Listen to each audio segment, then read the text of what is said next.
medicine, politics, or education. We have humanism in literature, photography, and film.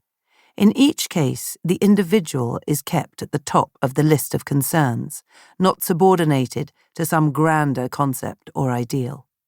This is closer to what the humanitarian student was getting at. But what about those scholars of 14th and 15th century Italy and beyond, the ones the first Thermarsh speaker was talking about? These were humanists of another type. They translated and edited books, taught students, corresponded with their clever friends, debated interpretations, advanced intellectual life, and generally wrote and talked a lot. In short, they were specialists in the humanities, or the studia humanitatis, meaning human studies. From this Latin term, they became known in Italian as humanisti, and so they are humanists too. American English usage still calls them humanists today. Many have shared the ethical interests of the other kinds of humanists, believing that learning and teaching the human studies enables a more virtuous and civilized life. Humanities teachers still often think this, in a modernized form. By introducing students to literary and cultural experiences and to the tools of critical analysis, they hope to help them to acquire extra sensitivity to the perspectives of others, a subtler grasp of how political and historical events unfold, and a more judicious and thoughtful approach to life generally. They hope to cultivate humanitas, which in Latin means being human, but with added overtones of being refined, knowledgeable, articulate, generous, and well-mannered. Religious, non-religious, philosophical, practical, and humanities teaching humanists, what do all these meanings have in common, if anything? The answer is right there in the name. They all look to the human dimension of life. What is that dimension?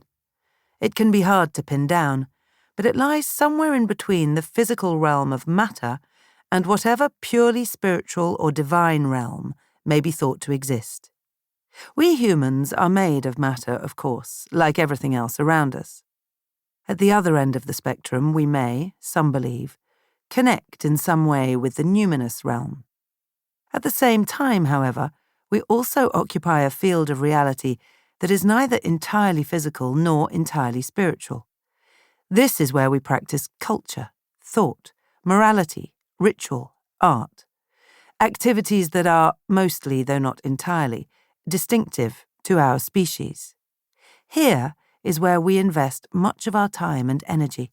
We spend it talking, telling stories, making pictures or models, working out ethical judgments and struggling to do the right thing, negotiating social agreements, worshipping in temples or churches or sacred groves, passing on memories, teaching, playing music, telling jokes, and clowning around for others' amusement, trying to reason things out, and just generally being the kinds of beings that we are. This is the realm that humanists of all kinds put at the centre of their concern. Thus, whereas scientists study the physical world and theologians the divine one, humanists study the human world of art, history, and culture. Non-religious humanists make their moral choices based on human well-being, not divine instruction.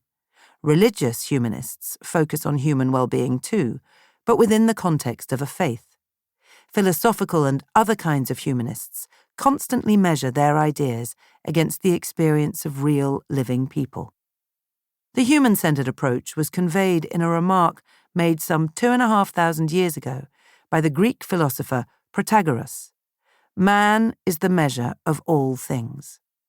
That may sound arrogant, but there is no need to take it as meaning that the whole universe must conform to our ideas, still less that we are entitled to lord it over other life forms.